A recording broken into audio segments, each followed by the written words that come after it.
Alright, I'm going to show you how to replace your Titan 12T 550 motor in a two-wheel drive Stampede Slash Bandit Rustler, anything like that. So take your body off, make sure the battery's unplugged, and you can either unplug the motor first or you can do it after. You're just going to unplug these ends.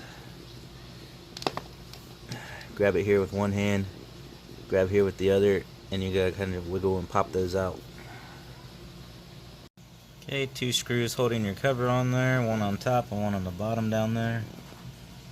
To get to these, you'll either need a real short stubby screwdriver or you can just take your wheel off so that you can get access to it. Alright, there's with the cover off. Now with mine, that top screw was longer than the bottom screw, so if yours are different lengths also, make sure you keep that in mind for reassembly. Okay, so basically there's these 2 bolts here, screws. That's all that's holding the motor in, but you need to get your pinion gear off to transfer it to the new motor. Right there. You need to take that out. Just loosen it so your pinion gear will slip off. Okay, so you just loosen it a tiny bit. Like I said, it should be your smallest Allen key provided.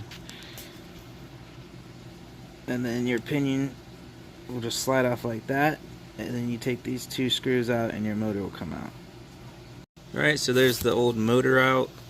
That bottom screw will come out. This top one will hit your spur gear there. But you do not need to remove the spur gear. You can just leave it set there. When you install the new motor, you just line up the screw. Now this bottom screw here is your adjustment screw. When you put the motor in, you need to set what they call lash between the pinion gear and the spur gear. If it's too tight, that's not good. If it's too loose, that's definitely not good, because then you'll strip out your teeth. I'll show you how to set that. Okay, you want to set your new one like that. Okay, you can just leave these loose for now until you get your pinion gear set. The idea behind this, you can see that little slot right there, is that the motor will swing and pivot like that.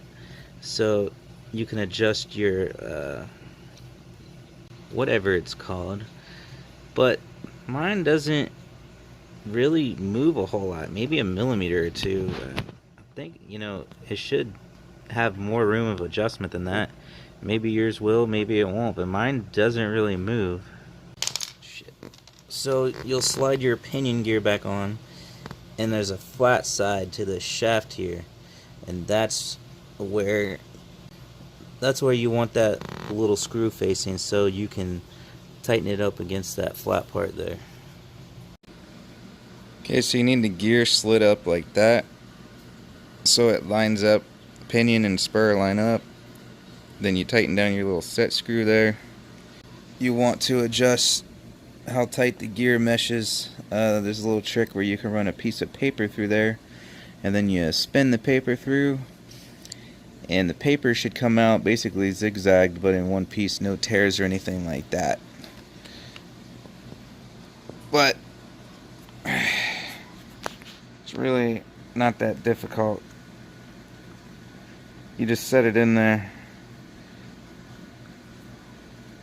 And like I said, mine doesn't really move but a millimeter. That's all the movement I got. Anywhere in there should be fine.